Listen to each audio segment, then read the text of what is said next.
인사드리겠습니다. 저는 구리에 있는 고구려 역사문화보존회에서 학술위원장 겸 사무장으로 일을 하고 있습니다. 제가 오늘 한사무에 강의를 맡게 된 것은 무한한 영광으로 생각합니다. 그리고 이 고구려의 도읍지를 찾아서 하는 이 주제는 우리 역사에 의해서 우리 역사를 밝히는 데 있어서 굉장히 중요합니다.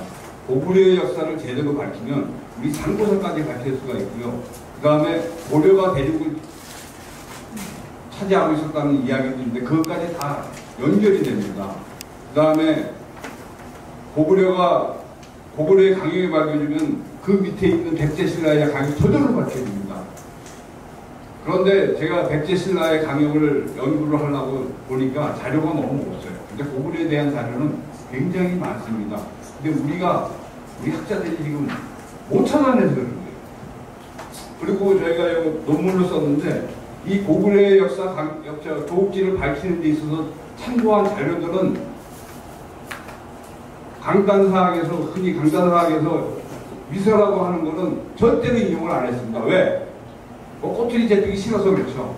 그거 아닌데도 자료가 많으니까 중국 자료 위주로 해서 찾았습니다. 그런데 엄청나게 숨어져 있었습니다.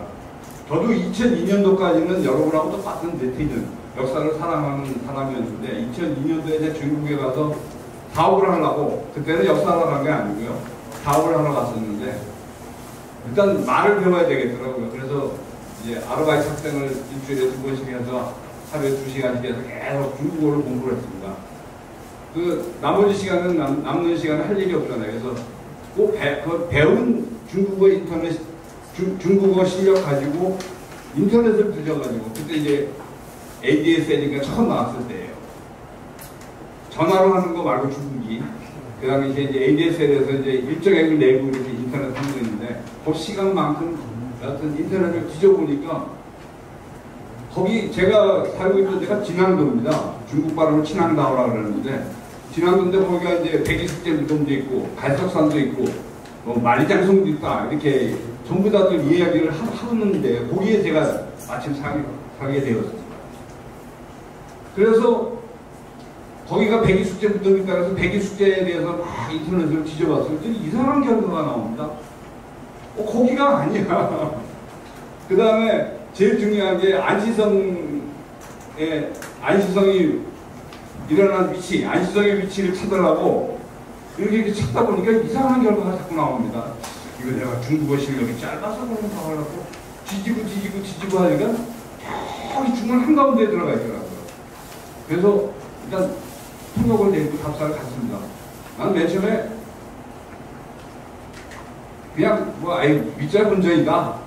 여행 삼아 갔다 오자. 그래서 갔는데 가니까 그게 아니고 거기에 다 있더라고요. 백이숙제 무덤도 있고 안시성도 있고 강제적 태왕 염지도 거기 있고 거기에 영락궁이라는 데 있어가지고 이 모든 역사들이 우리 고구려 역사 거기에 다 산소성 남부에 있는 걸 확인하게 됐습니다. 그래서 갔다 오고 난 다음에 내가 과연 답사하는 게 맞는지 공부를 해보니까 다 맞더라고요.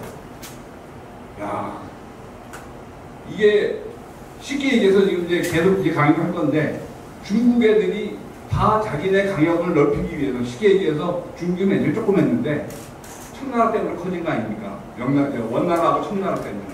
그걸 자기네들이 카바하기 위해서 전부 지명을 다 옮겨요. 옮겨가지고 옛날부터 중국은 컸다. 이렇게 다 만들어 놓은 그 시점을 찾았습니다. 그래서 중국 자료를 해서 찾아보니까 아직 고구려의 도성들이 흔적이 그대로 남아있습니다. 아예 그냥 중국 걸로 바뀌어가지고 지금 뭔지도 모르고 지금 쓰고 있었는데 그게 고구려의 도읍지였습니다. 그래서 지금부터 하나하나 한번 차분하게 살펴보도록 하겠습니다. 오늘 이 강의는 굉장히 중요한 강의고, 이게 만약에 의심이 나시면요, 만약에 논리에 안 맞거나 근거가 없다 그러시면은 안 믿으셔도 됩니다. 근데 만약에 근거가 확실하고 진짜 이게 맞다 그러면 믿으셔도 됩니다.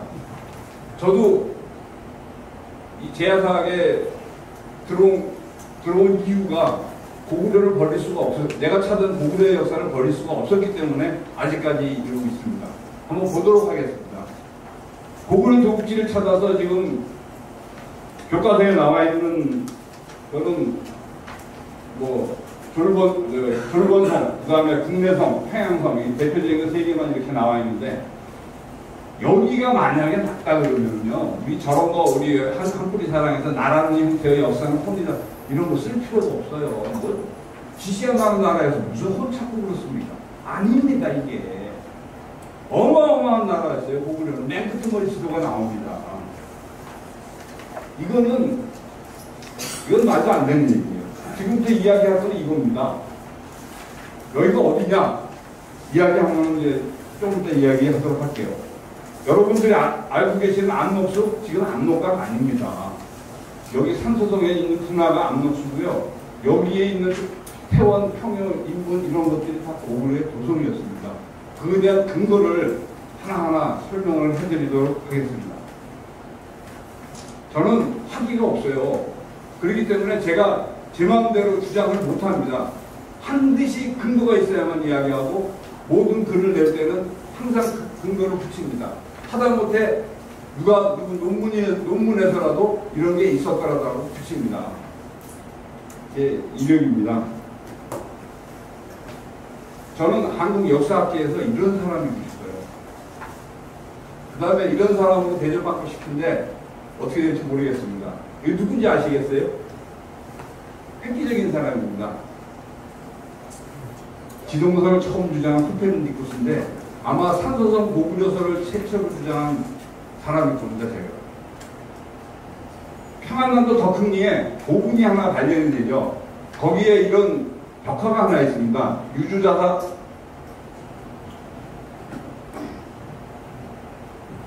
유주사사 진에게 13명의 태수가 하례를 드리는 장면인데 요 벽에 지명이 다 써 있습니다. 거기에 이제 여러분들 잘 아시는 어양상곡, 북평요소, 요동요소, 그 다음에 한사분으로 유명한 낙낙형토, 요동요소 이런 것들이 다 적혀 있는데 이게 한서지리지에 있는 유주 11개군하고 일치합니다. 이 사람은 강개토태양 때 신하였습니다.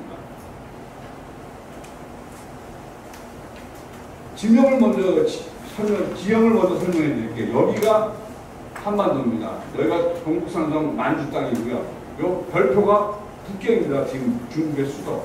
그 북경을 경기도처럼 감싸고 있는 게 함수성이고요. 그 옆에 이렇게 황하가 이렇게 흐르고 있습니다. 그 옆이 산소성입니다.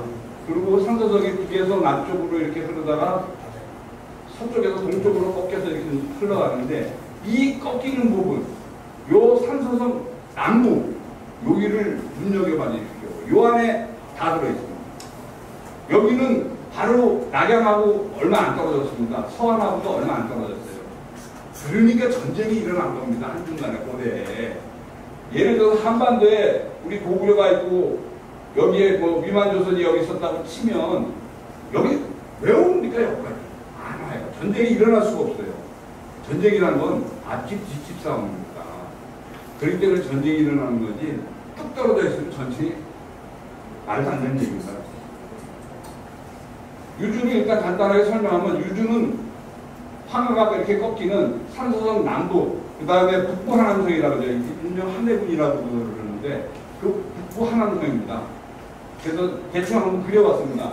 그래서 원래 유주가 여기 있었는데 이게 북경 쪽으로 이동하는 바람에 제야사에서는 지금 난하를 위주로 해서 한사군이라고 그러고 강단사학에서는 만국의 신민사, 한반도 대동강 일대를 한사군으로 낙낙군으로 지금 하고 치고 있습니다.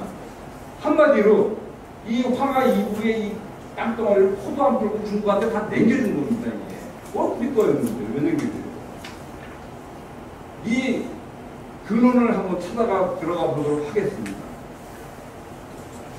고구려의 도읍지요. 다시 한번 볼게요.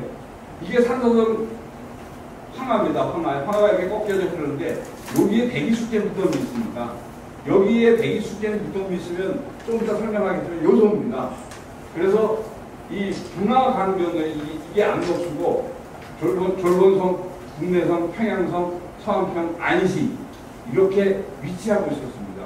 이 위치를 하나하나 설명을 해드리도록 하겠습니다. 삼국사기 잡지에 보면 고구려 도읍지가 이 보라색 거는 누락이 돼 있어요. 까만 것만 지금 설명이 돼 있습니다.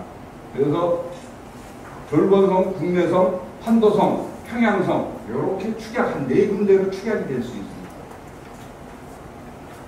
삼국사기에 보면 고구려의 초도 졸본, 주공이 나라를 세웠다는 게 있는데 동부에서 탈출해서 졸본에 이르러 나라를 세우고 성을 고시로 했다 이렇게 했는데 여기에 뭐 북구여기하고도 유사한 이야기가 있는데 이 여기서 우리가 졸본의 위치를 찾는 단서는 찾아내기가 어렵습니다. 워낙 또 짧은 시간이 있었기 때문에. 그 다음에 여기에 이제 비주수가 나오는데 이게 광부검하고 이제 관련이 되는가 해봤더니 동명이강으로밖에 판단이 안 돼요. 이게 같은 강은 아닌 걸로 보입니다. 그리고 졸본성의 위치를 삼국사기 지리에서 이렇게 쭉 뭐 이렇게 적어놨는데 이건 자료집 참조하시면 됩니다.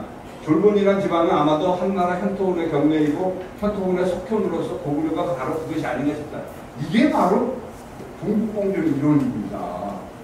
고구려와 발해는 중국의 지방정권이라고 할 때 그 사료를 근거로 내는 게 바로 이겁니다. 이게 바로 이거예요.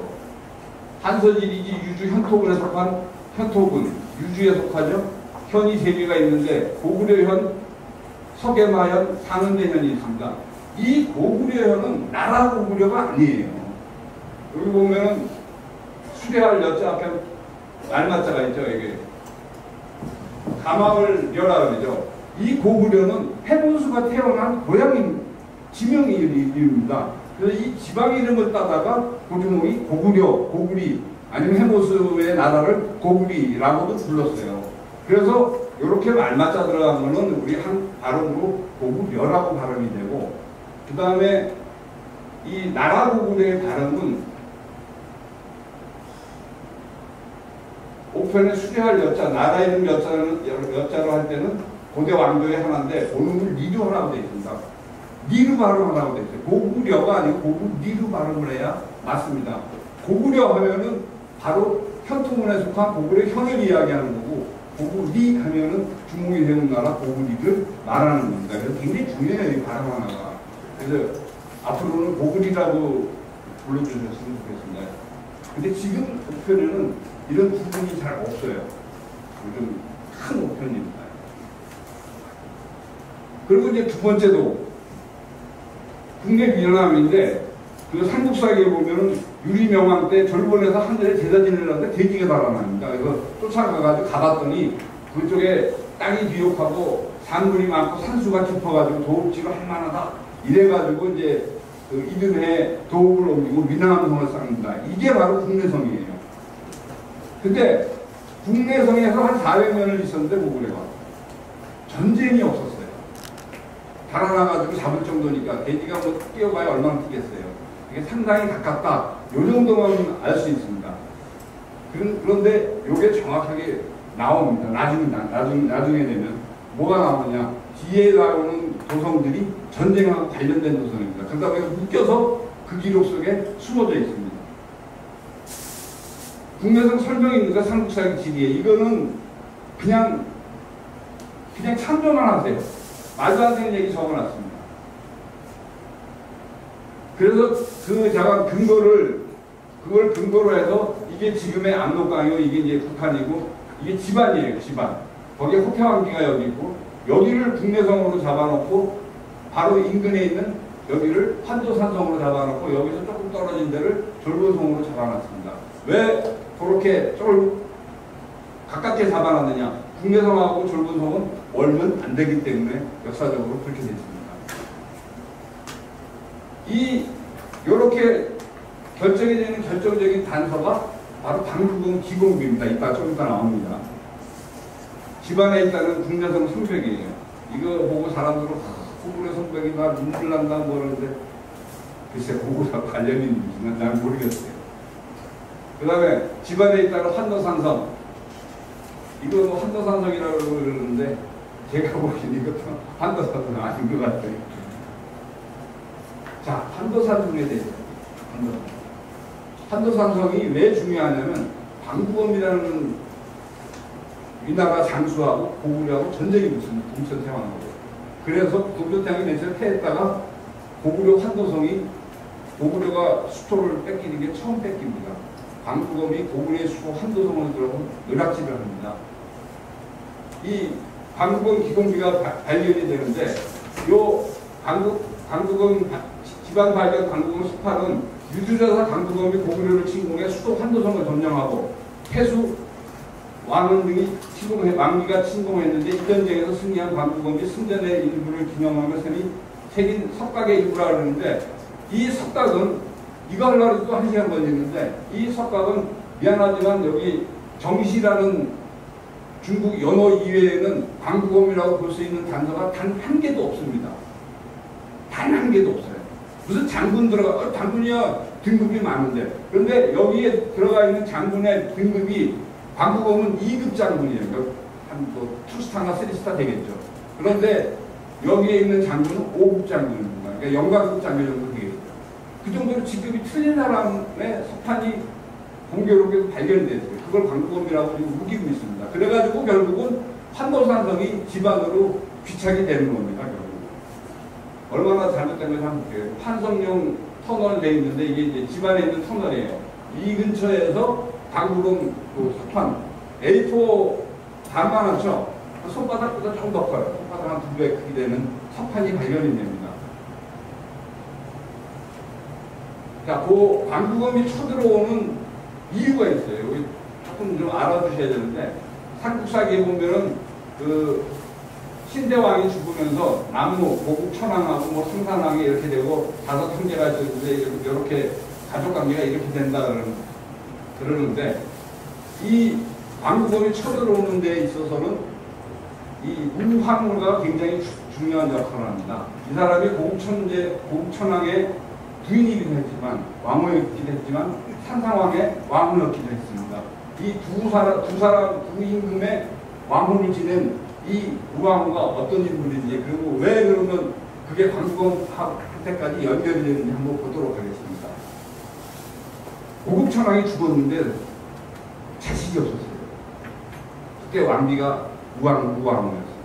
그런데 우왕후가 먼저 삼국사기 이야기입니다. 발기 집을 찾아가가지고 임금이 돌아가셨으니 당연히 동생인 당신이 뒤를 이어야 한다.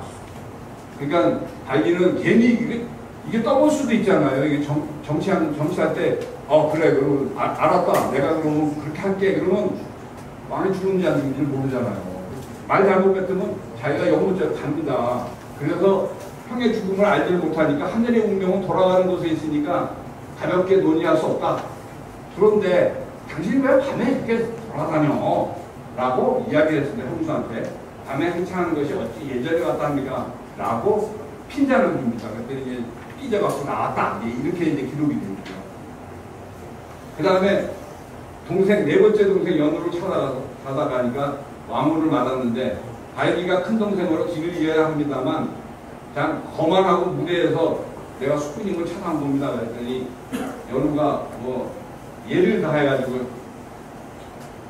어떤 뭐 고기까지 배다가 손가락 다치니까 왕후가 허리띠를 풀어주고 얘기해요. 그래서 들어갈 때 밤이 깊어서 위험하니 소위 좀 해주십시오 해서 같이 들어가가지고 그 다음날 천왕의 명이라고 속여가지고 신하들한테 명령해서 연우를 왕으로 삼아. 이 사람이 산상왕, 한마디로 산상왕입니다. 이렇게 왕이 결정이 됩니다. 그랬더니 난리가 납니다. 발기가 크게 노해서 왕궁을 포위하고 형이 죽으면 아우가 왕위를 잇는 것이에다. 너는 차례를 뛰어넘어 왕위를 찬탈했으니 대역죄입니다. 이렇게 이야기를 했습니다. 그러나 아무도 발기를 따르는 사람이 없었어요.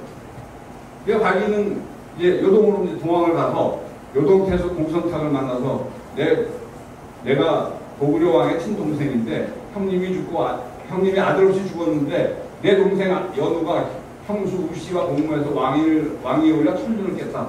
속상해서 찾아왔으니 군사 3만을 빌려주죠 하니까 공선탁이 오케이 빌려줄게 라고 하는데 빌려주는 천만합니다. 그리고 안 빌려줘요. 이유는 발기가 이렇게 펄펄 뛴 이유는 바로 이것 때문에 그렇습니다. 이거 고구려 서출하게 상상에 나와 있는데 삼국사기 이야기 갖고는 안 돼요. 자기 동생이 왕이 될 수도 있죠. 그런데 고구려 서출에 보면 그 펄펄 뛰는 이유가 나와 있더라고. 신대제에 황후소생이 3명이 있었는데 고국천왕이고 고국천제고 그 다음에 그 적출의 두 번째 동생이 발기였어요. 그런데 지금 연우라는 사람은 군인 후궁의 이복 동생이에요. 서출의 이복 동생이에요. 그러니까 적출 형을 제끼고 서출 동생이 모여 오니까 발기가 펄펄 뛴 겁니다. 발기가. 그래서 결국은 이제 스스로 목을 풀려 자결을 하는데 이건 그냥 자료집 참조하시고요. 여기서 이제 연우가 왕위를 사양하지 않는 건 비록 의로운 일은 아니지만 형님이 한때의 분함을 못 이겨서 나라를 멸하는 건 그것 또한 뭐 잘못된 거 아니냐 그랬더니 이제 자기가 창피하고 그러니까 자살해서 죽습니다. 그런데 문제는 원래 고구려하고 한나라 사이 한국과 중국과의 중간에는 낙락으로 대표되는 땅이 있었어요. 거기에 이제 중간 세력들이 있습니다. 그러면 한나라가 셀 때는 한나라 중국 쪽에 붙고 고구려 셀 때는 우리 쪽에 붙고 이런 세력들이 있었는데 그 중간 세력들이 슬그머니 되살아났는데 그게 바로 공손탁입니다. 그거에 쉽게 해서 요동 땅을 주고 막 이런데 발기가 준 거예요. 그래서 공손탁을 키워줍니다. 그래서 공손탁은 고구려하고 위나라 사이에서 독자 세력을 구축합니다. 3대에 걸쳐갖고 50년간. 그런데 강간사학에서는 이 공손씨를 BC 108년 설치된 한사군의 연속이라고 이야기하는데 이게 절대로 그렇지 않아요. 이건 독자 세력입니다. 만약에 한나라 다음에 우리 이제 강간세 이렇게 이야기하죠. 낙락군 해놓고 한반도 400년 한사군 이렇게 이야기합니다. 한반도 북부에서 400년 동안 한사군이 있다. 그래서 한나라가 망하고 위나라가 되면 위사군이 되고 그게 결국 언제 돼요? 2000태왕 때 다 없어진다. 이렇게 지금 이론이 되어 있습니다. 그 중에 포함되는 게 이거예요. 공손씨. 그런데 위사군이라고 이야기하는데 공손씨는 위나라한테 멸망해서 죽습니다. 아니 위사군의 관리가 아니었다면 뭐하러 위나라 공손을 쳐가지고 죽여버리겠어요. 말도 안 되는 얘기죠. 그러니까 위사군이 없었죠. 이 당시에만 해도. 공손씨는 중간 세력이기 때문에 굉장히 위험 세력이었습니다. 그래서 3대, 대를 이어서 3대가 50년간 내가 요동에서 정치 세력으로, 독자적인 정치 세력으로 분립을 하는데, 이게 눈에 가시란 말이에요. 중간에 끼게 있는 그 다음에 공손. 그 다음에 위나라 입장에서는 위오촉 또 삼국이 또 갈라져 있는 그런 상태죠. 그래서 고구려하고 위나라하고 동맹을 맺습니다. 그 동맹이 어떤 내용이냐? 고구려가 공손령을 치면 공손씨를 치면 위나라가 돕고 위나라가 오나라를 치면 고구려가 도와주고 만약에 둘을 멸망시키면 오나라는 위나라가 차지하고 공손령의 요동은 원래 인자인 고구려가 차지하기로 합의를 합니다. 그래갖고 동맹을 맺어요. 동맹을 맺는데 결국은 사마이가 공손씨를 멸망시킵니다. 그런데 그러면 동맹에 의해서 둘을 멸망시키면 공손령의 요동은 고구려 차지죠. 고구려한테 돌려줘야 되죠. 원주인한테. 근데 안 돌려줍니다. 약속을 안 지키고 오히려 주력 부대를 서안평으로 옮겨 동쪽으로 동로하라 하니까 동초랑에 방한하니까 10만의 병력을 거느리고 출전해가지고 서안평을 공격해서 차지해버립니다. 이래서 두 나라 사이에 전쟁이 붙는 거예요. 그래서 위나라 강범이 드디어 병력을 이끌고 쳐들어옵니다. 이거는 이제 반도사관으로 그린 여의동맹인데 이게 말이 안 되죠. 이게 또 바다 건너서 왔다 갔다 해야 되는데 이게 말이 안 됩니다. 대립이 있어야만 성립이 되는 거고 이 동맹이 맺어졌다는 얘기는 공손씨가 위하고 고구려 사이에 있어야 되고 또 오나라는 위하고 고구려 사이에 있어야 됩니다. 바다는 없어야지 맛을 났습니다. 이거 참고로 그냥 알고 계십시오. 광국어 삼국지 미서 광국음전에 보면 양구에서 비류수 상류를 진군해서 양구에서 크게 싸워 궁이 폐지했다. 이건 1차, 2차 위나라하고 고구려하고 전쟁이 두 차례에 걸쳐 벌어지는데 두 번 다 완사이드하게 이긴 걸로 기록이 되어 있습니다. 그 중에서 이제 이 전쟁 기록을 왜 끄집어냈냐면 지명된 걸 그러니까 다른 건 보실 필요 없어요. 다른 건 참고 자료집에 다 있고 이렇게 보라색으로 표시하는 게 이제 지명일이고 중요한 얘기니까 그것만 눈여겨보셔도 됩니다. 그래서 이제 한도성에 올라 고구려의 도움을 돌려내고 수천 명을 참수하고 포로로 잡았다라는 기록이 남겨져 있습니다. 아주 중요한 기록들이 많이 있어요. 그 다음 2년 후에 강구검이 또 고구려를 정벌하다 옥저를 지나 어쩌고 저쩌고 해가지고 한도성과 굴레석의 끝자락에게 각서 기공을 했다. 이러한 기록들이 있는데 두 번 다 이긴 거는 이건 중국 기록이 이 추측기법에 해당하는 거고요. 실제는 이제 첫 번째 전쟁은 고구려가 이깁니다. 이제 두 번째 전쟁에서 져요. 한번 보도록 할게요. 광구검이 현토에 쳐들어 누락질하니까 태왕이 보병과 보기병 2만을 이끌고 비류수의 상류에서 이를 받아쳐서 크게 이기고 산천유국을 배웠습니다. 그래서 광구검이 철수합니다. 일단 철수했다가 2차에 걸쳐서 다시 들어오는데 이때 작전 미스를 해가지고 이 동천왕이 쫓기는 신세가 되고 한도성이 돌격이 납니다. 이때 여기 지명들이 이제 많이 나오죠. 비류수, 양구 이런 지명들이 나옵니다. 그런데 하나 재미있는 기록이 또 하나 있어요. 고구려가 광구검한테 잠시나마 고난을 겪을 때 삼국사의 기록입니다. 낙락태수 유무하고 대방태수 왕진이 남쪽으로부터 들어와 광구검을 돕자 백제 고유왕이 그 허를 튼타 장수 진축을 시켜 그곳을 기습해 많은 수의 변방 백성을 잡아가는 어부지리를 취했다. 라고 되어 있어요.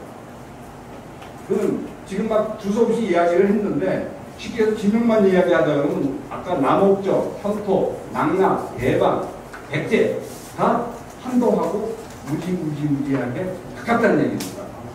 그러면 뭐 한 개만 여기서 꼬투리 되는 거 하나만 찾아도 다 그 근처에 있다는 얘기죠. 바운더리 크게 큰 바운더리를 안 벗어납니다. 다 거기서 거기에 있는 거죠. 현학계에서 광구검의 전투를 이렇게 한반도에서 와가지고 국내성으로 와서 뭐 여러 천초력을 거쳐서 이렇게 갔다 그러는데 글쎄 보도록 할게요. 중국 고대 지명대사를 보겠습니다. 고군 지명대사는 뭐 틀린데 거기서 비류수를 찾으면 그게 강수예요. 강수. 비류수인데 중국 고대 지명대사는 비류수를 찾으면 여러 가지가 나오는데 그 중에 2번 산소성 고격현 남쪽에 있는 일명 백수 또는 비수로 강현 서북쪽 강산 남쪽에서 나와 고곡현 남쪽으로 소북류의 회수로 들어간다. 수경주에도 그런 기록이 있습니다. 그래서 중국 고대 지명대사전에서만 찾아도 비류수가 어느 당인지는 잡을 수가 있어요. 그 다음에 아까 보면 양구라고 나오죠. 양구로 도망쳤다 그러는데 양구는 양수입니다. 양수. 그리고 양이라는 지명이 요동군에도 나오죠. 고대 지명대사전에 양수를 찾으면 양수는 산서성 장자역 동쪽에 있다 이렇게 되어 있습니다. 수경주에 어떻게 또 기록이 되어 있냐. 양수는 남양산에서 나와 북류에서 장자역 고성 남쪽까지 흘러 북쪽으로 장수로 들어간다. 이렇게 기록이 되어 있어요. 그 다음에 아까 보셨던 유주에 속하는 요소하는 요동군에 양이 있습니다. 양. 대양수. 양수. 이게 바로 안시하고 또 가깝게 있어요. 같은 군 안에 있다 이겁니다. 그러면 산소성 장자역 동쪽이 결국 요동군이라는 얘기죠. 그 얘기 아닙니까? 그렇잖아요. 여기에 양이 들어가 있고 그 양수는 산소성 장자역 동쪽에 있으니까 이 요동군은 결국 산소성 장자역 동쪽까지 커버한다 그 얘기죠. 이거만 믿어라. 조금 나오고 더 확실한 게 있습니다. 광구검에 대한 기록을 그리면 산소성 남북의 황하가 이렇게 꺾여지는데 이 문희현이 광구검의 고향입니다.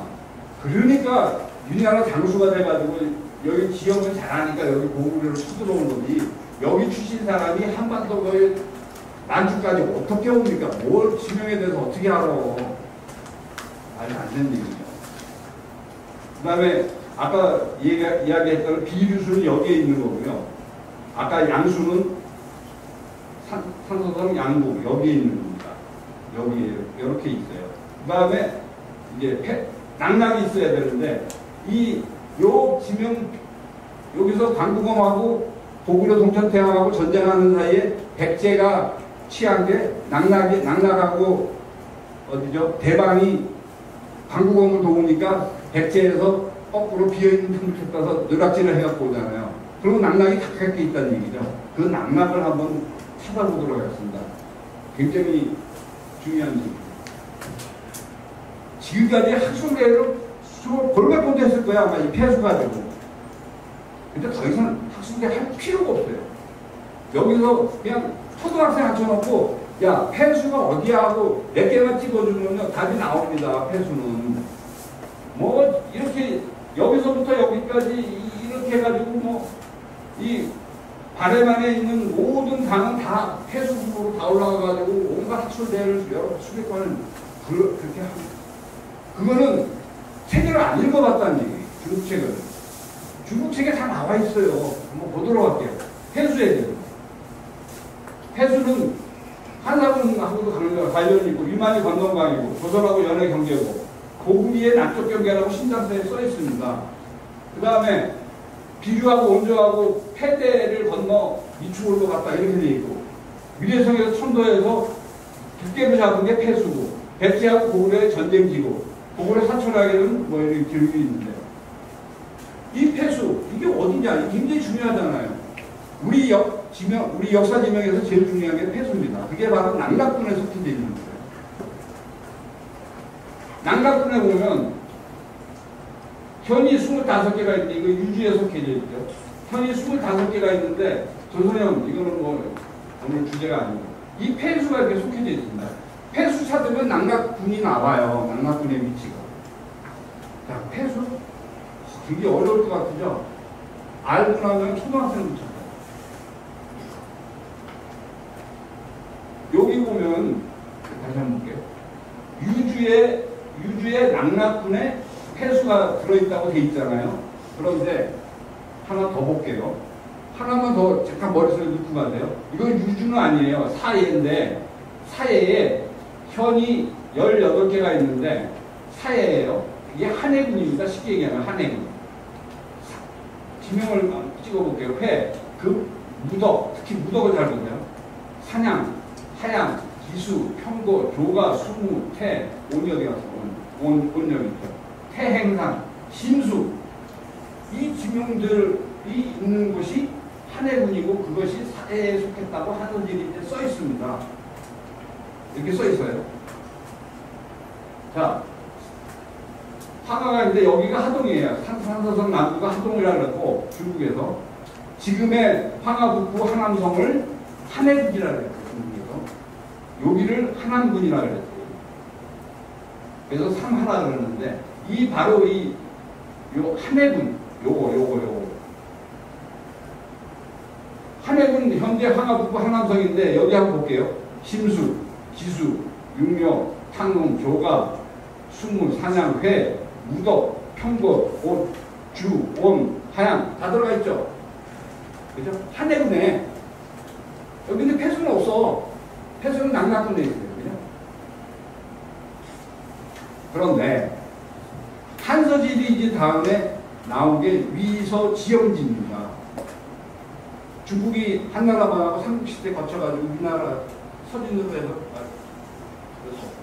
위나라로 통일이 되잖아요. 서진으로 통일이 됐는데 위나라에 때 위서를 씁니다. 삼국지 위서에 보면 지형지가 있는데 거기에 회주라고 되어 있는데 한해군이 있어요. 태행상, 하양, 심수. 근데 무덕군이라고 또 하나 있어요. 똑같은 이 휘주에 속해 있는데 무덕군의 평고, 온, 회수가 있어요. 그러면 이 한해군하고 무덕군은 쉽게 얘기해서 한해군이에요. 한해군. 그런데 이게 폐수가 여기 들어와 있습니다. 그렇다면 폐수는 한해군하고 무지하게 가까워야 되죠. 따로 뚝 떨어질 수가 없잖아. 그 다음에 여기 있는 침수나 태행산이나 하양이나 평고나 온이나 이런 지형들하고 폐수는 멀으면 안 됩니다. 왜? 같은 분 안에 들어가 있으니까. 이게 이제 잘 아직 이해가 안 되시는데 한번 정리를 할게요. 그 다음에 금사지리지에도 보면 여기 송나라 한해군 해가지고 지명들이 있어. 태행산, 황하, 신수, 폐수, 무덕, 수무, 무척 다 좀 전에 한해군에 있던 지명들이잖아요. 아직까지도 이제 잘 이해가 안 되실 거예요. 근데 요 도표를 하나 만들면 이게 이제 그 대천광역인데 금사지리 이제 나온 지명들을 다 이렇게 했어요. 근데 폐수는 안 여기에 폐수가 있습니다. 금사지리에. 그런데 여기 대천광역에는 안 그려져 있어. 바로 이 강입니다. 자, 다시 한번 정리를 할게요. 이거는 그냥 어려우니까. 이겁니다, 이거. 한서지리지에 낙락군에 속했던 폐수. 그게 위서지역지로 가면 회주의 무덕군에 속한 걸로 적혀 있습니다. 그 다음에 수당나라 때는 폐수라는 이름은 없지만 온회성, 온 계속 적혀 있죠. 요구체에 있어야죠. 같은 분 안에 있으니까. 근데 폐수라는 이름은 없어. 그러다 금사지리지에 가가지고 폐수, 태행산, 황하, 신수, 수무, 휘주, 휴척. 자, 폐수는 한해군하고 멀어야 됩니까? 아니면 가까워야 됩니까?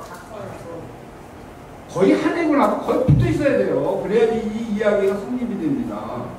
그런데 지금까지 한서지리지, 위서지형지, 그다음 금사지리지 한 번도 안 읽고 폐수 학술해야 한다고 나오신 지금까지 학자분들 창피한 줄 알아야 돼요.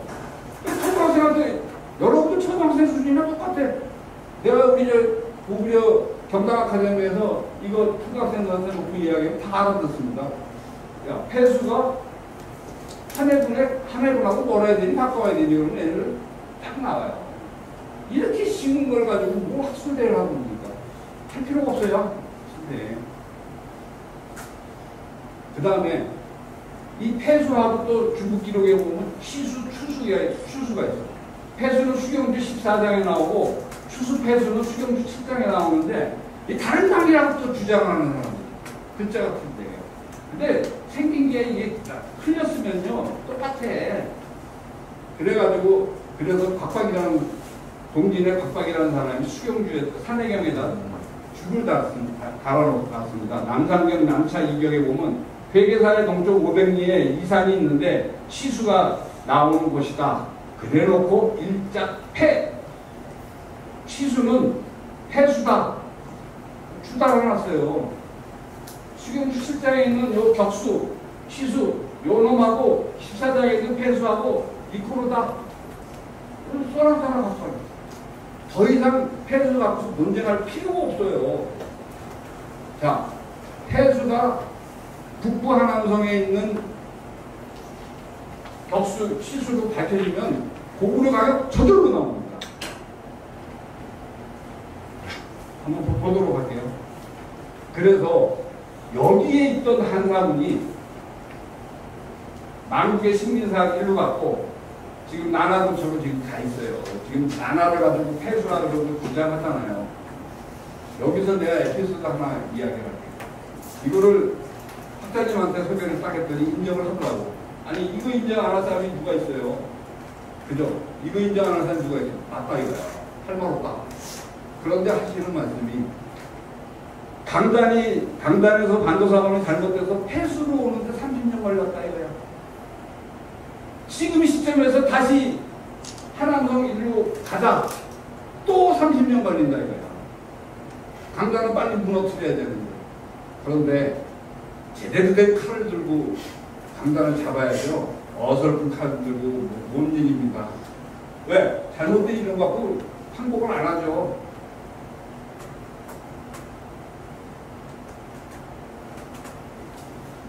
그 다음에 편토군에 고구려하고 서계가 사는데 여기 남소수가 이렇게 있다고 되어 있습니다. 여하튼 이제 지명 고구려예요.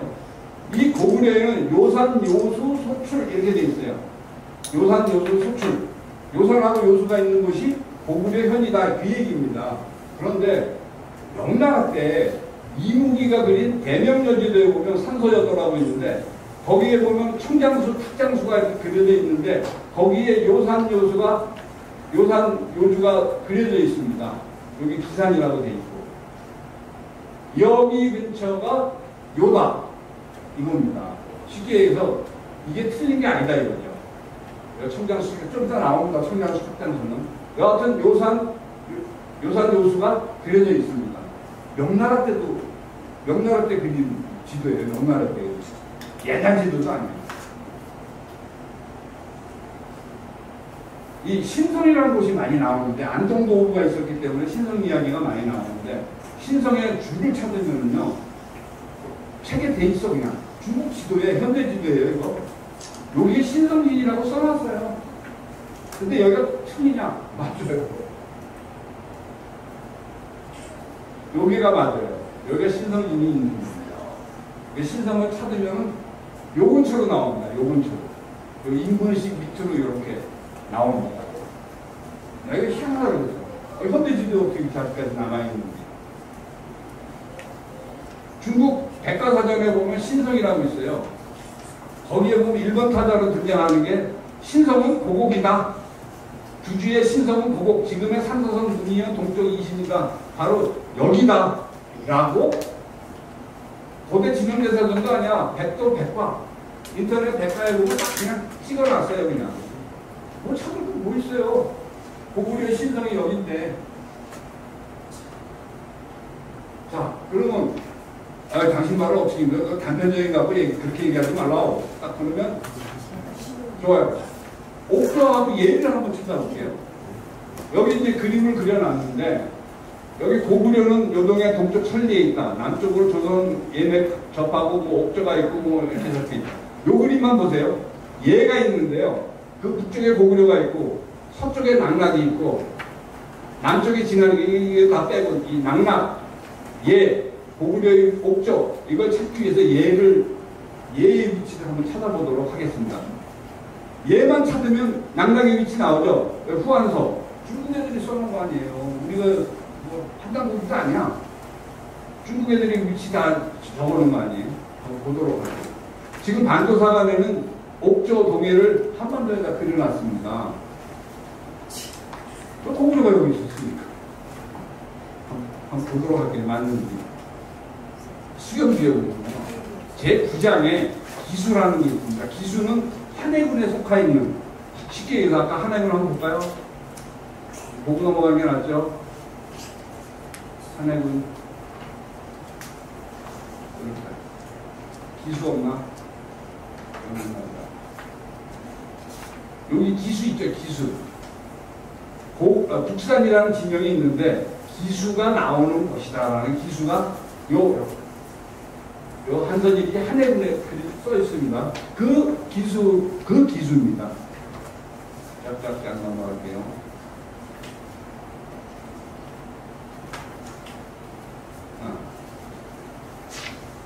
예수가 나오는 예의 북쪽을 지난다 청하다. 그 얘기입니다. 여기에 나오는 예수, 이게 바로 예입니다. 예. 자, 기수는 그래서 이런 설명이 돼 있고요. 그 다음에 또 하나 더 볼게요. 수경주 제10장에 보면 청장수라고 돼 있는데 청장수는 장구형 고성 서쪽을 지나니 예읍이다. 여기에서 한 주류가 나오니 곧 예수로 어쩌고 저쩌고 적혀 있는데 소위 예의다. 여기가 예 아닙니까? 청장수가 지나가는 곳이 예잖아요. 그죠? 청장수만 찾으면 되죠? 예 찾으려면. 그죠? 이거 원문이에요. 이걸로 원문을 붙여놨어요. 원문을 보실 필요 없어요. 청장수.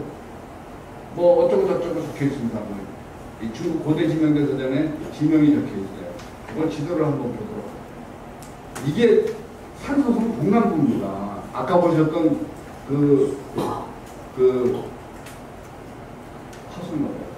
여기 있죠. 그 대명여지도에 보면 여기라고 요산요수라고 여기 그려져 있다고 그랬죠. 그다음 신성이라고 여기 있었다 그랬죠. 이쪽으로예요. 이 산소성 동남부에 보면 이게 탁장수고 이게 청장수입니다. 청장수가 흐르는 근처에 얘가 있다 이 얘기입니다. 그 다음에 기수 여기 있죠. 여기 기수가 흐르는 곳에 얘가 있다. 그러니까 요 일대가 얘의 땅이다 그 얘기입니다. 자, 여기가 얘가 되면 그 서쪽에 낙락이 있다 그랬죠. 서쪽에 낙락. 아까 보면 재원시로 흐르는 이 강이 폐수라는데 이게 낙락이 맞네. 그죠? 북쪽에 고구려. 고구려의 현토군이 아까 했는데 요산요수가 나오는 곳이다. 딱 맞아. 정확하게 한치의 오차도 없이 정확하게 맞아 들어갑니다. 그러면 고구려의 위치가 여기지 이게 어떻게 한반도로 옵니까? 청장수, 탁장수가 한반도에 있습니까? 없잖아요.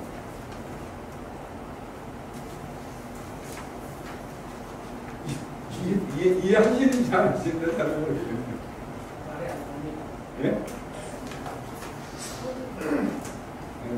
또 있어요. 또 평양성, 동양성, 장안성은 좀 기록이 조금 없습니다. 너무 짧게 있는 데다가 또 전쟁이 없어. 이 전쟁이 있어야지 기록이 있거든요. 그래서 군사학회를 해야 됩니다. 진영 말씀이면 넘어갑니다. 그러니까 삼국사기 지기용은 평양성에 대한 이야기를 해놨는데 자, 이거는 이렇게 그려놨는데 평양성 이 기록을 잘 읽어보면 서경으로 폐수를 대동강으로 미리 정해놓고 억지로 되지도 않은 기록을 인용하는 걸로밖에 해석이 안 됩니다. 이건 말도 안 되는 얘기예요. 한마디로. 그러니까 이 삼국사기를 쓰면서 반도사관을 다 끌어맞추려고 온갖 짓을 다 하고 있습니다. 자, 평양성의 위치를 한번 쳐다보도록 할게요. 자, 중요한 한도성 위치는 이제 대충 나왔죠. 아직 한도성도 안 나왔습니다. 한도성에서 동쪽에 올라가 있는 예의 위치, 그 다음에 뭐 이런 위치들을 찾았어요. 이제 평양성하고 안시성을, 한도성을 찾으러 갑니다. 평양성은요, 을지문덕 장군이 이제 압록강을 건너서 가짜 항복을 하고 돌아가니까 우문술이 추격하는데 동쪽으로 살수를 건너 진군에 평양성 30리 떨어진 곳에 이르러 산을 의지하고 진을 쳤다 이렇게 되어 있습니다. 동쪽으로 살수를 건넜다는 건 살수는 동쪽으로 살수가 오면 서해에서 동쪽으로 이렇게 건넜죠. 그럼 살수가 이렇게 흘러야 되니까 이렇게 흘러야 됩니다. 이렇게 흘러갖고는 이 얘기가 성립이 안 되죠. 남북으로 흘러야 돼요. 그죠? 그죠? 그래야 동쪽으로 살수를 건넜다는 얘기가 나와요. 그래서 살수에서 도망친 명사들이 안록수에 도달하고 보니 하루 만나도록 450리를 걸어줍니다라고 삼국사기에 써 있어요. 쉽게 얘기해서 안록수에서 평양성까지는 약 250리가 나옵니다. 1리가 몇 킬로인지 저도 정확하게 잘 모르겠어요. 그 다음에 이도정이가 얘기하기를 안시성을 칠 때 평양성의 수비가 비어있으니 5,000명을 저한테 주시면 내가 평양성을 급습하겠습니다. 그랬는데 허락하지 않죠. 그 얘기는 평양성은 안시성에서 멀리 떨어져 있지 않다는 이야기입니다. 사실은 멀리 안 떨어져 있어요.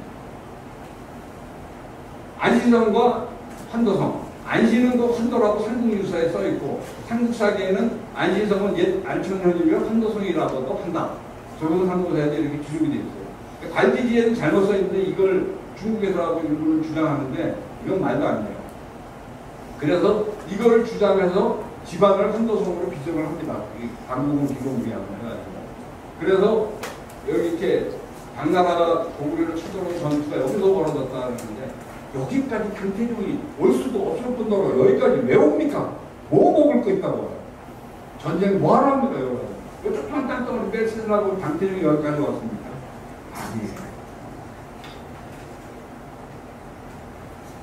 가깝게 있기 때문에 같이 싸우는 겁니다. 멀리 있는 사람하고는 안 싸워요. 여기서 저기 대구하고 부산 떨어진 친구들하고 싸웁니까? 소식 전하기 힘듭니다. 안시성은요, 서린기 출생부되면서 서린기 고향하고 가까워야 돼요. 왜? 서린기가 안시성 전투에 처음 나타납니다. 근데 서린기의 고향이 강주 용문으로 산도선 하진시 직산면 수촌이라고 해서 이따 지도 나옵니다. 서린기 얘기하다가 한참 걸리니까 그냥 넘어갈게요. 그냥 그런 거예요. 이게 남북으로 흐르는 황하에 꺾여가지고 이렇게 흘렀는데 백일축제 문전력이 있고 아까 설명드렸던 데가 이쪽입니다. 예하고 설명드렸던 데가 서린기의 고향이 여기 있습니다. 그런데 안시성이 요 근처에 있어요. 있어야 또 왜 역사 기록이 많나요? 서린기의 고향에 가면 이런 동상들 뭐 이렇게 비석들 써 있습니다. 그 다음에 서린기가 옛날에 살던 토굴집 여기 보면 이렇게 되어 있고요. 요거는 문화유물원께 서린기가 이민족이라고 해서 서린기는 고구려 출신이에요. 그래서 이민족이라 해가지고 서린기의 무덤이 요가 파헤쳐졌죠. 그 외에도 안시성 근처에 가면 이게 이제 백탑이라 해가지고 이게 경관이에요. 경관 뭐 이런 지명들이 관련 유적들이 많이 있습니다. 자, 안시를 찾으면 환도가 나와요. 또 안시를 찾으면 평양성이 나옵니다. 자, 일단 왜 유주에 속하는 요동군에 현이 18개가 있는데 그 중에서 아까 했죠. 대양수 했잖아요. 거기에 안시가 들어가 있습니다. 남쪽으로 안시에 들어가 있고 안시가 들어가 있고 안시가 들어가 있고 이렇게 돼 있어요. 안시가 들어가 있습니다. 그 다음에 또 하나 요동하면 그 서쪽에 요소가 있어야 되죠. 요소에는 두 가지만 알아두세요. 영지, 유, 고죽성 요거 하나 하고 유성, 마수산 제3함 마수산이 서남 쪽에 있다. 이 마수산만 하나 알아두세요. 왜? 마수산하고 안시성하고 굉장히 밀접한 관계예요. 자, 이 두 가지 요동 요소를 놓고 안시성을 한번 찾아가 보도록 할게요. 설문의 전하기를 수양사는 요소군에 있다 이렇게 되어 있습니다. 백이숙제에 무덤이 있는 곳이 바로 요소군입니다. 그래서 사기 집회에 마용이 말하기를 수양사는 하동의 호판에 있고 하산의 북쪽에 있고 황하가 꺾이는 곳이다. 대천망에도 이렇게 그려져 있어요. 이렇게 백이숙제 묘 이렇게 그려져 있습니다. 그리고 여기가 요소란 얘기죠. 여기가. 근데 제가 2008년도에 가서 답사를 했더니 요게 백이숙제 무덤입니다. 요게 바로 요거예요. 여기 이제 이 정도 있어야 되는데 바로 이 근처의 땅이 바로 우리가 요동요소라는 요 터의 땅입니다. 그래서 백이숙제 무덤이 지금 진앙도 노령현에 지금 중국에서 유적지를 만들어가지고 이쪽으로 옮겨놓고 이병도는 황해도 백이숙제 무덤은 황해도 해주에 있다 그래가지고 여기다 갖다 놨고 이 백이숙제 무덤은 무지무지하게 중요합니다. 갈석산보다도 더 중요해. 이렇게 중국에서 역사 왜곡을 합니다. 이 진앙도 노령현을 한번 우리 대하에서 학자들이 가서 뭐 여기라 그러면서 막 하고 있는데 한번 제가 여기 살았어요. 진앙다운에河北그 하북성 노령현은 백이숙제의 고향이라 해서 입간까지 붙여놓고 있습니다. 그 노령현 근처에 가면. 그런데 가면은 요 한 10m 되는 위에 이체 꿀이 백이숙제 무덤이라 해놓고 이렇게 패턴 하나만 이렇게 붙여놨어요. 백이숙제 무덤이 여기다 이거죠. 말도 안 되죠. 백이숙제가 여기 10m도 안 되는 조그만 동네 동산에서 고사리가 납니까? 말도 안 됩니다. 그 다음에 갈석산이라고 이제 만들어놨는데 원래는 갈석산이 아니고 낙랑산이에요. 낙랑산. 거기 가면 신학갈석, 관해승리, 구제등리, 천고, 천년이 넘은 수수께끼 어떻게 풀 것이냐 뭐 이런 이야기가 써있는데 이거 되게 쉽게 풀립니다. 알고 나면. 제가 풀었는데 한번 볼게요. 일단 갈석산의 위치를 적자 그러면 이게 진앙도시예요. 여기가 노령현이고 여기가 창녀현이고 그런데 요 노령현에 창녀현에 갈석산이 있습니다. 낙랑제라고 여기라고 돼 있는데 이 갈석산에 올라가면요. 여기 올라가면 바다가 안 보여요. 해가. 또 갈석산에는 장성이 있어야 되는데 장성은 한참 떨어져 있습니다. 저쪽에. 이 사람하고 전혀 틀린 사람이에요. 그런데 한국 사람들은 가가지고 이게 갈석산인 줄 알고 여기서 장성을 찾고 여기서 바다가 보인다 그러고 이야기를 하는데 이게 어떻게 갈석산이 됩니까? 그럼 이게 중국에서 이야기하는 갈석산인지 한번 보도록 할게요. 첫 번째, 이 장성부터 한번 볼게요. 이게 이제 진시황 때 쌓은 장성이라고 이렇게 이야기를 하는데, 진앙도에 있는 사람들도 잘 몰라. 내가 이야기해줘서 그때 맞아. 이게 진앙도에 있는 산해관이에요. 산과 바다가 붙는 곳이라 해서 여기서부터 장성이 시작돼서 이게 북경까지 흘러갑니다. 그런데 이 산해관, 천하제일관이라는데 이 형판이 바깥쪽에 붙여있어요. 여기가 동쪽이고 여기가 서쪽인데 서쪽 보고 있습니다. 이 웅패가. 그러면 이 장성의 주인은 동쪽 사람인데 서쪽 사람입니다. 서쪽 사람이 장성을 쌓아갖고 현판을 자기네 집 문 앞에다 붙입니까?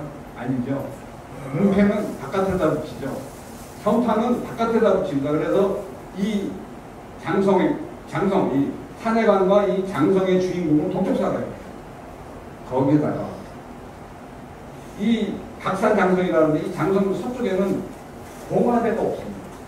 이쪽으로는 저 멀리서 보면 봉화대가 이렇게 쫙 이어져 있어요. 이 장성은 절대로 서토 애들이 쌓은 게 아니라는 겁니다. 동이족이 쌓았다는 이야기. 이것만 그러냐? 이 장성이 있어요. 똑같은 장성이 이어져요. 이게 서쪽이 이렇게 돼 있어. 서쪽 사람이 장성 사는데 이렇게 쌓습니까? 말이 안 되죠. 그런데 우리는 이걸 진시황이 쌓았다고 알고 있다니까. 제가 이제 확실치는 않은데 추측을 하자면 이게 아마 고려의 천리장성이 아니겠느냐라는 추측을 합니다. 딱 천리에 여기서부터 북경까지 거의 천리장성입니다. 이걸 거야. 내가 여기까지 좀 연구할 시간이 없어서 못했는데 아마도 그럴 겁니다. 그 다음에 여기에 이거 화살구방은 지금은 새로 싹 포장을 해서 화살구방에 저쪽 보게 돼 있어요. 신축해가지고 이 뒤로 넘어가면요 전부 이쪽 보고 있어요. 서쪽 보고 있어요.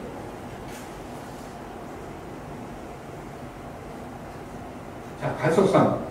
그래, 갈석산에 올라가면 조조의 시가 하나 붙어져 있습니다. 동림갈석 이 관창에 동쪽으로 갈석에 와서 푸른 바다를 바라보내라는 조조의 시, 조조 시인이잖아요. 관창이라는 시인데 이 관창이 이게 설명이에요. 관창이라는 설명. 관창이라는 제목은 어찌됐든 그랬는데 여기에 보면 보출 하문행인데 그 하문은 낙양 북면 서쪽머리의 성문이다. 낙양이 성문 이름이다. 근데 결국은 그 관창이라는 제목은 갈석 보출 하문행. 갈석을 보출 하문행.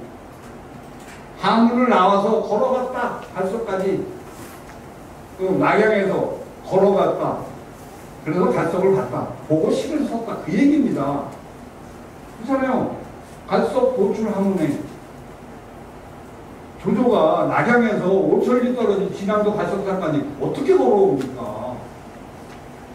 말도 안 되죠. 이 얘기는 무슨 얘기냐? 낙양하고 갈석산하고 가깝다는 얘기입니다. 여기가 낙양인데 요 근처에 어디 있어야 돼? 요게 폐수 쉽게 얘기해서. 그 다음에 저는 이제 갈석산을 이걸로 보는데 또 하나의 한서지 문장이 있습니다. 낙양에서 무조건 가까워야 돼요. 상서 우공을 인용한 한서지리 기록에 갈석산에 대한 설명이 있어요. 어쩌고 나오는데 외수, 지주, 석성, 왕호, 태행 그 다음에 항상이 갈석까지 가서 바다로 해로 들어간다는 안사고의 주가 있어요.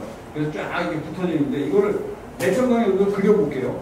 이게 여기 이제 황하가 이렇게 꺾여가지고 이렇게 흘러가는 겁니다. 여기 외수, 태행, 지주, 왕호, 석성. 갈석산이 요 근처에 있어야 되네. 이게 어떻게 하북선 진앙도까지 가요? 이 근처에서 찾아야 됩니다. 황하변에서 찾아야 돼요. 황하변에서. 그래서 갈석산 진앙도에 있는 건 가짜입니다. 가짜예요. 갈석산 이게 지금 일로 들어와 있는 거예요. 중국에서 지명이동을 했는데 여기에 지금 놀아나가지고 이걸 갈석산으로 우리 역사 해석하고 있어요. 답답한. 갈석산 낙낙도 수성현에 있다 그래가지고 이게 항해도에 들어와 있잖아요. 무슨 얘기예요? 이 중국 대륙의 이 넓은 땅 전부 코도 안 풀고 중국 다 줘버린 거예요. 얼마나 그래놓고 무슨 나라는 형태고 역사는 혼입니까? 이러한 것이 밝혀지고 우리가 이러한 프라이드를 가질 때 혼이 살아나는, 정말 불같은 혼이 살아난다고 봅니다. 이제 얼마 안 남았네요. 자, 아까 마수산 잠깐 기억 속에 넣어두라 그랬죠. 요소분에 유성현 서남에 있는 마수산에 대한 설명. 중국 인터넷 자료에 건관 19년 강태종이 고려를 친히 정벌하려고 일찍이 이곳에 길을 쳤다. 친정가오리. 이렇게 써있어요. 이렇게 써있어. 그 다음에 중국 고대 지명대사전으로 마수산을 찾으면 산서성 신강현 서북 42, 속칭 말머리산으로 지금의 화현산이다. 이렇게 써있습니다.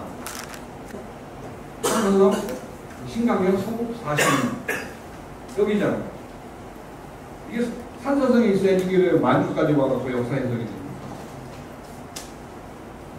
사서에 나오는 안시성의 적군은 10만 대군이 장기간 출전해서 동남쪽에 토산이 있고 가까워야 되고 고구려 군사가 밧줄을 타고 내려오는 그러한 점들이 조건입니다.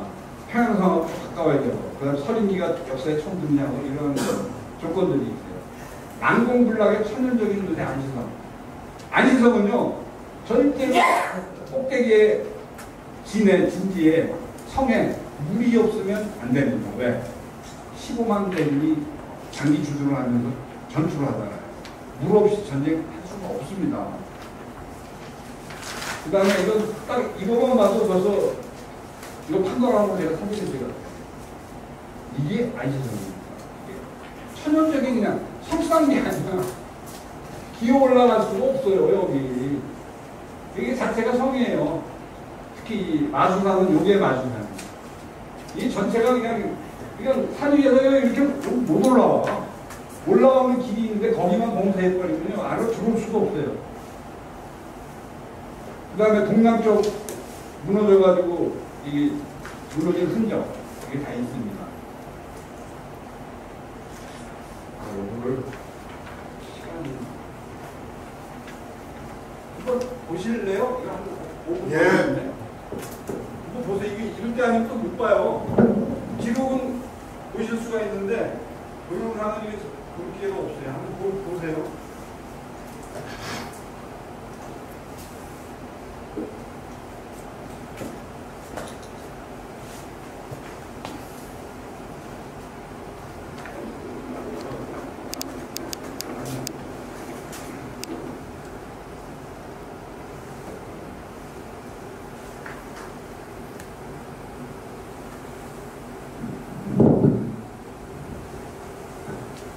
이게 저기 돌산입니다. 이 돌산 앞에 이제 흙으로 산에 올라가서 사진을 찍는데 이게 좀 사진이 안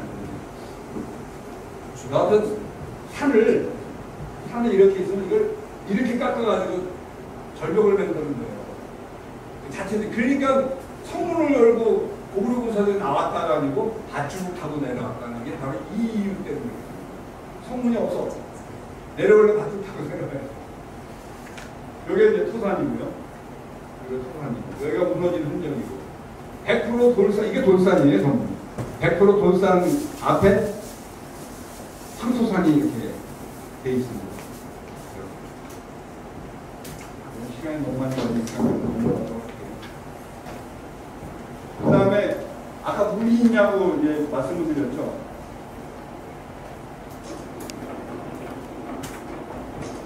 이렇게 산 위에 올라가면 굉장히 넓습니다. 자체 농사도 많은 게 있다는 얘기죠. 수십만, 밑에는 100만 대군이 쳐들어왔고 수양제까지, 여기는 뭐 수십만 대군이 장기 주둔하면서 전투를 했는데 물이 없으면 안 돼요. 이 정도로 넓습니다. 행적을 보면 안시성이 어디 있어야 되는지 간단하게 나와요. 10월 14일 강태종이 장안을 출발해서 11월 2일 낙양에 도착하는데 그때 요수가 범람해서 도와 불가능한 장검을 낙양으로 호출한다. 낙양으로 요수가 범람해서 진군을 못하니 어떻게 하면 좋겠습니까? 나한테 와서 보아라. 낙양으로. 그렇게 이야기를 합니다. 그 다음에 수양제가 탁군에서 300만 대군을 집결시키고 만료에 40일이 걸리는데 이후 3월 14일에 수양대가 요수에 도착합니다. 이 두 개를 간단하게 도표로 묶었어요. 묶으면 이런 결론이 나와요. 장안에서 낙양까지 한 20일 걸린 걸로 나옵니다. 그런데 요수를 지금 여기에 요수를 치면 여기까지 갔다가 오는데 20일 만에 와가지고 장태종한테 결과 보고 할 수 있습니까? 못합니다. 이게 요하가 이게 아니란 얘기예요. 요하는 바로 낙양 근처에 있는 강이다 라고 봐야 됩니다. 장태종이 또 어떤 이야기를 하느냐. 요동은 본시 중국의 땅인데 그래서 전용해야 된다 그러는데 왜 그런 얘기를 했느냐. 만주가 본시 중국의 땅이었습니까? 아니잖아요. 그럼 이런 얘기를 할 필요가 없지. 근데 장태종이 했다는 얘기는 어떤 얘기냐. 바로 하나가 여기 꺾이는데 여기에 포판이 있고요. 여기에 평양이 있고 여기 안압이 있습니다. 이게 요임금의 도읍지라고 해요. 여기 포판이 순임금의 도읍지예요. 안압은 하나라의 도읍지입니다. 조가는 은나라의 도읍지야. 옛날 중국의 고대 중국의 모든 도읍지들이 전부 고구려의 가정 안에 지금 들어가 있습니다. 그래서 처음 오는 거예요. 그래서 또 있잖아. 네 번이나 기민 하는 이유는 이런 이야기 됐지만 일단 고토수목이라는 얘기예요. 고토수목 쉽게 얘기해요. 그런데 11월 2일 날 해서 이렇게 쭉쭉쭉 가다가 장태종이 요택하고 요수를 지났는데 5월 3일에서 10일 사이에 지났는데 흑다리를 놔서 지났는데 수양대는 그것을 운하로 지나요. 물길 조그만 소운하를 만들어서 큽니다. 그런데 그 운하가 굉장히 중요해요. 수서양택이 대업 4년에 한국 여러분의 남녀 100여만을 동원해서 영제거를 개통하라. 심수를 끌어 남쪽으로 황하에 다다르게 하라. 이겁니다. 심수의 물을 끌어 황하에 다다르게 하는 게 바로 요택입니다. 그런데 중국에서는 이렇게 이야기합니다. 이게 수양제 때 만든 영제거라 그러는데 이게 지시 내린 게 있다고 612년에 고구려를 침공했는데 2년 만에 이렇게 큰 문화를 옛날에 못 만들잖아요. 중요한 거는 요택의 위치를 가르쳐준다는 얘기입니다. 심수의 물을 끌어 남쪽으로 황하와 연결하는 수로는 바로 어떤 수로냐. 이게 황하예요. 이게 여기가 낙양입니다. 심수의 물을 끌어서 남쪽으로 황하에 다다르게 한다. 여기 근처에 여기 근처. 여기밖에 안 나오잖아요. 심수의 물을 끌어 황하에 다다르게 하려면 남쪽으로 여기잖아요. 여기가 바로 지금은 황하습지라는 유적지로 남아있는데 여기가 바로 영제거입니다. 여기가 이제 회수하고 가깝죠. 여기를 지나기 위해서 흑다리를 놓고 여기를 지나기 위해서 영제거를 만드는 겁니다. 그래가지고 일로 들어오는 거예요. 방태진의 공동영화 해강로를 한번 보시면 장안에서 요수까지는 안 가고 요수까지가 장검을 낙양으로 부르잖아요. 그래갖고 요택을 지나서 요동성, 고구려의 관문인 요동성을 지나서 대감성을 한때 항복을 하고 평양성을 치기 위해서 그 전에 안시성을 공격을 하다가 눈에 화살 맞고 도망가는 거예요. 딱 요 행군표가 딱 나옵니다. 갈 때는 더 빨리 갔겠죠. 도망가는 거니까. 여기서부터 지금부터 이제 말씀드리면 여기서부터 여기까지 며칠 걸리는지 한번 이제 계산을 해보면 이게 맞는 건지 안 맞는 건지 나옵니다. 9월 18일에 안신성에서 회문을 해가지고요. 눈을 하늘 맞고 20일날 요수를 건너서 200리 요택을 메고 탈출을 합니다. 한 일주일 정도 걸렸나봐. 그런데 여기서 여기까지 요수를 건넜다는 이틀밖에 안 걸립니다. 이틀. 여하튼 요택을 메웠다고 쳐도 한 일주일 걸렸다는 게 열흘이에요. 자, 요택은 아까 설명드렸다시피 심수의 물을 남쪽으로 끌어 황하에 다다르게 하는 게 바로 요택입니다. 그 요택이 안시성에서 불과 이틀 짧으면 이틀, 길어봐야 일주일 걸리는 위치라면 그게 어떻게 만주까지 올 수가 있습니까? 안 그래요? 한남성에서 이틀에서 일주일 걸리는 거리는 그 근처 어디입니까? 여튼 이게 적어봤거든요. 자, 이제 결론을 내야죠. 이 신당사 열정 동의전에 고구려 기록이 있는데 이게 여러분들 저뿐만이 아니고 인용하는 사람들이 많아요. 근데 설명하는 사람은 단 한 명입니다. 왜? 자기 지명 비정하고 다르기 때문에 그냥 여기 딱 소개 정도만 한 걸로 저는 알고 있습니다. 그런데 굉장히 고구려 고성 찾는데 중요한 거예요. 조금 과장은 돼 있어. 과장은 돼 있지만 여기에 보면 중요한 게 남쪽 끝에는 폐수가 있다. 이런 기록에서 또 이야기가 있는데 남쪽 끝에는 폐수가 있다. 그 다음에 중요한 게 양수. 여기 있죠? 양수 아까 양. 여기 있죠? 양수. 아까 양수 이야기 드렸잖아요. 삼서동 동남부에 있는 양수. 네, 요동군에 있는 양수는 요새 밖에서 시작해서 서쪽으로 낮춥니다. 이런 기록도 있어요. 안시성 얘기도 있고. 이거 더 중요한 거는 바로 이겁니다. 한번 읽을게요. 마자수는 말간의 백사로 시작되고 색이 오리의 머리 색깔과 흡사하여 안녹수라고 합니다. 국내는 서쪽으로 흘러 연남서와 합쳐지고 서남쪽으로 안희로 바다로 들어갑니다. 평양선 남쪽의 동남쪽에 있어 커다란 배로 바람을 건너고 믿음직한 창호 역할을 합니다. 그 다음에 2100m 한서지 이렇게 써 있어요. 안녹강변에 국내선, 평양선, 안시성, 서안평이 있다고 이야기를 하고 있는데 안녹강변에 이 이야기가 맞을까요? 동양사학계는 안녹은 안녹강, 서안평은 단독, 국내선은 지방, 평양선은 평양, 안시성은 안산 이렇게 하고 있습니다. 근데 안녹수 강변에 있다는 정보 안녹 강변에 있는 게 아니고 대동강변, 유화강변에도 있잖아요.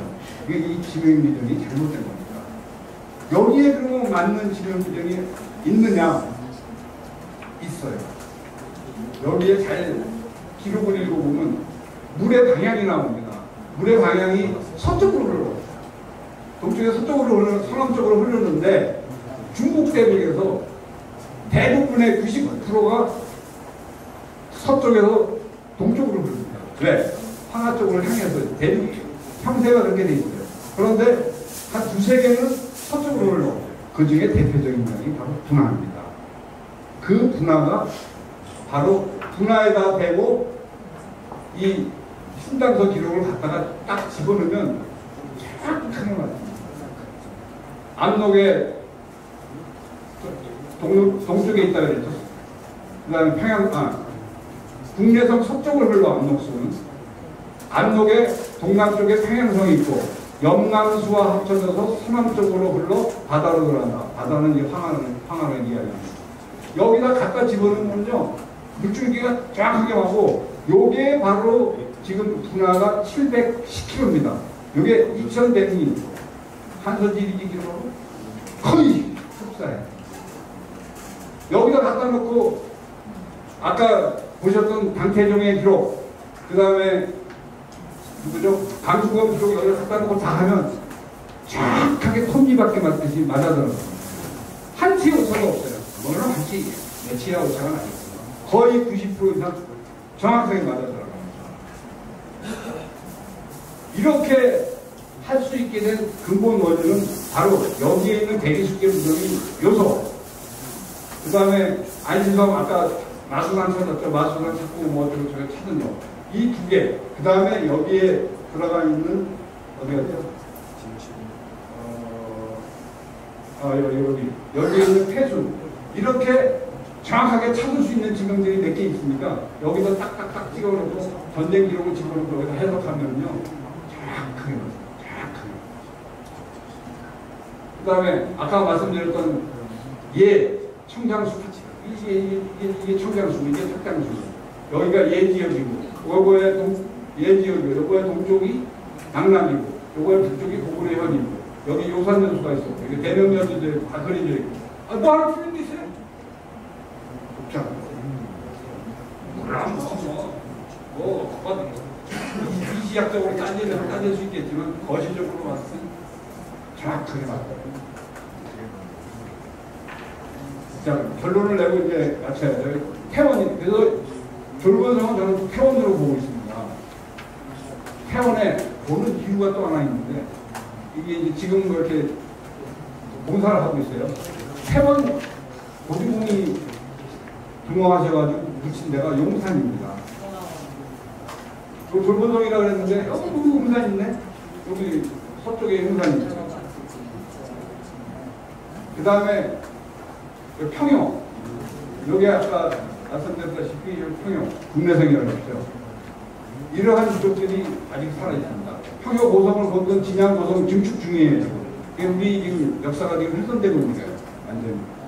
중국에 의해서. 방법이 없잖아. 현재 중국은 중국인데. 그 다음에 추모제 때 소도가 있었다는데 루본 고성이 태원의 서쪽에 루본이라고 있는데 거기에 보면 이렇게 활통차고 있는 사람이 있어요. 이게 아마 소도 먹는 걸 상징한 거 아닌가도 싶어요. 여하튼 여기 가면 이런 고성이 있는데 이 고성의 크기가 장난이 아닙니다. 그렇죠? 자금성 면적이 83도, 동서 1000m, 남북 600m, 사방 3400m. 이거는 이렇게 사도가 쓰는 태수가 쓰는 제후가 쓰는 궁궐이 아니고 국가급입니다. 근데 이거는 좀 애매해. 뭐 그럴 수도 있고 아닐 수도 있는데 참고로 소개한 거예요. 이거는. 그 다음에 이거는 아까 국내성으로 추정한 평여성. 이거는 고구려 평여 국내성이 맞습니다. 볼게요. 성벽의 총 길이는 6163m고 규격이 다 있고 거북 모양이고 면적은 2.25km 그리고 경복궁의 5.5배 작은 성의 3배입니다. 평여고성은 성벽의 높이는 12m 성 주위에는 해자가 파져 있어 국가급 도성이고 거북 모양으로 되어 있는데 성암문이 봉이문이다. 봉황신화의 영향으로 봉황의 모양인데 길상의 뜻이며 덕정해님과 구군중창을 위한 것이다. 딱 느낌으로 봤을 때 이거는 여기에 왕도로 쓴 적이 중국이 없어요. 왕도로 쓴 적이 기록 있으면 갖고 오세요. 없어요. 이거는 국가급 도성입니다. 그 다음에 제후가 이 정도 성을 쓸 수가 없죠. 그 다음에 중요한 거는 이 성은 완벽한 용철로 되어 있어요. 그러니까 시향식으로 동이족의 축성 양식은 시향식으로 되어 있어요. 한번 보도록 할게요. 작은 성 크기의 평일요성. 작은 성의 3배입니다. 3배 크기. 이거예요. 여기 들어가면은요, 문묘가 2개나 있어. 엄청나게 큰데. 여기가 국내성 큽니다. 여기로 막 찍혀지, 기록상으로만 나오잖아요. 치양식. 치양식으로 해서 성벽 12m. 해자 이렇게 다 파져있고. 아직 이게 살아있어요. 중국이 자기 들어가고 가져가버린 거예요. 요거를 그냥 넘어갈게요. 그 다음에 평양성에는 가니까 없어요. 왜냐하면 기록에 상처에도 나와있지만 4개월 동안 불질렀잖아요. 장나라애들이. 그래서 없어. 근데 평양고루라고 있는데 그게 고구려 건지 노인근 건지는 모르겠는데 여하튼 평양고루 하나 있습니다. 북치는 누각이에요. 근데 규격을 한번 보세요. 어마어마하게 크죠. 요거 하나 딱 인문에는 여기 하나 남아요. 쉽게 해서 여러분 말로만 아시아 대륙을 뭐 우리가 고구려가 호령했다 그러는데 한반도에서 아시아 대륙을 호령하러 갈 수도 없어요. 너무 멀어서. 바로 중국 땅에 우리가 본부를 딱 중지를 풀고 있었기 때문입니다. 그래서 동쪽으로는 한반도서부터 서쪽으로는 물론 자치령이지만 흉노 돌고를 통해서 뭐 갔지만 여하튼 이 터키까지 중앙아시아까지 아우르는 대제국입니다. 이러한 대제국이 형성이 되려면 한반도에서는 지형적인 위치 때문에 될 수가 없어요. 여기 있어요. 본부에 여기 중원대를 한가운데 자리 잡고 있었기 때문에 고구려가 이렇게 진출할 수 있었던 겁니다. 고구려가 여기 땅에 이렇게 서지학적으로 입증이 되면 백제 신라대는 자동으로 밑으로 따라올 수밖에 없어요. 그래서 지금 중국은 지금 서울특별시의 중국하고 똑같다고 보시면 맞습니다. 쉽게 얘기해서 지금의 중국 땅이 지금의 서울특별시라면 옛날 중국은 지금의 중부 정도로 됐다. 나머지 서울특별시는 전부 고구려 백제 신라 그 이전에 이 조선 당진경은 땅이고 더 멀리 나가서 배달 한국의 땅이 아니겠느냐 이렇게 생각합니다. 우리 그 나라는 형태와 역사는 혼이라고 하는데 역사를 제대로 알고 제대로 알아야 됩니다. 이게 한반도에 찌그러진 역사 같으면 민족혼이 안 돌아가요. 이렇게 웅대하고 우리 위치 정확하게 알고 나면 자신감이 생기고 이제 세상에 뭐가 나타나도 안 두렵죠. 그런데 이제 이런 이야기를 하면 어떻게 또 이야기를 합니다. 마지막 이야기가 야 그건 중국 땅에 고구려가 있었으면 고구려 중국 거 맞나 이러면 됩니다. 지금 중국이 커진 거죠. 지금 중국이 청나라하고 원나라 때문에 커진 거지 옛날 중국은 아까도 말씀드렸잖아요. 서울특별시에 그 중국의 한 요만큼이 옛날 중국이었습니다. 우리 민족이 어려웠기 때문에 중국만 구별되면은 우리가 아시아에 다시 패자가 되지 않을까 생각을 하는데 그러려면은 역사를 우리가 아셔야 됩니다. 저가 역사를 이렇게 알고 나니까 세상 뭐가 나타나고 무섭지라는 거예요. 자신감이 팍 생기는 거죠. 그렇잖아요. 야, 우리가 그렇게 넓은 땅을 진짜 말 날리고 훌륭했네. 이런 무한한 자긍심이 생겨납니다. 질문 반응론에서 쉽게 얘기해서 지명이동을 지금 중국은 지명이동을 통한 역사 왜곡으로 큰 호랑이를 애완용 고양이로 전락시켜 나가고 세뇌 교육을 시켰습니다. 근데 우리 정작 피해자인 우리는 몰라요. 우리가 큰 호랑이였는지 모르고 그냥 재롱만 떨라고 그러고 주인 앞에서 이런 신세가 됐습니다. 역사를 정확합니다. 고구려 때까지만 해도 세계의 주인은 고구려였습니다. 그거는 확실합니다. 강연을 이것으로 마치고요. 질문을 조금 받도록 하겠습니다. 5분만